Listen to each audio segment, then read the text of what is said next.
The objective of this video series is for us to, inshallah ta'ala, reflect and to become better human beings in this month of Ramadan. Inshallah. Bismillahir Rahmanir Rahim. Alhamdulillahi Rabbil Alameen. Wa la aqibatu lil muttaqeen. Wa salatu wa salamu ala Sayyidina wa Maulana Muhammad wa ala alihi wa ashabihi ajma'in amma ba'd. I make dua to Allah subhanahu wa ta'ala that Allah Azza wa Jal accepts all of your efforts, your siyam, your qiyam, your fasting, you standing at night to worship Allah subhanahu wa ta'ala, all of your good deeds. May Allah Azza wa Jal accept all of them and increase you in doing more for His sake alone. Ameen ya Rabbil Alameen. In this blessed month of Ramadan. In this life, in society, there are always comparisons which are drawn of quote unquote, who's the better person here, right?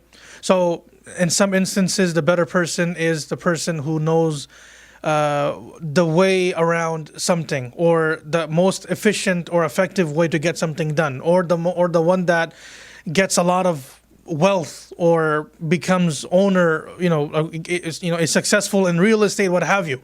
Allah subhanahu wa ta'ala tells us the best ones amongst us are those that have taqwa.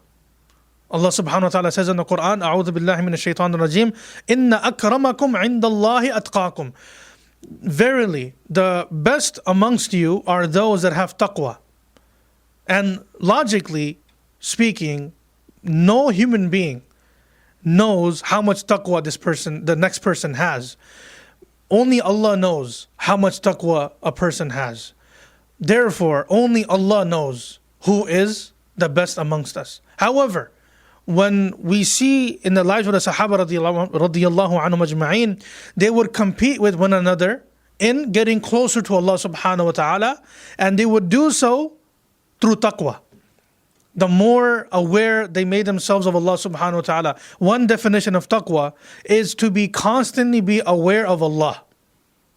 That Allah subhanahu wa ta'ala is fully aware of my thought process.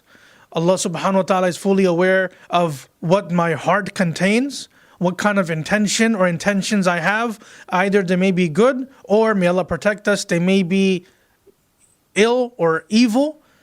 Allah subhanahu wa ta'ala knows that, right? So that allows us, when we interact with one another, that we're aware of Allah. That just because, in other words, Allah subhanahu wa ta'ala knows what we're doing. To constantly be aware of that is taqwa. So may Allah subhanahu wa ta'ala increase us in our taqwa in this holy month of Ramadan. Ameen ya Rabbil Alameen. Assalamu alaikum wa rahmatullahi wa barakatuh.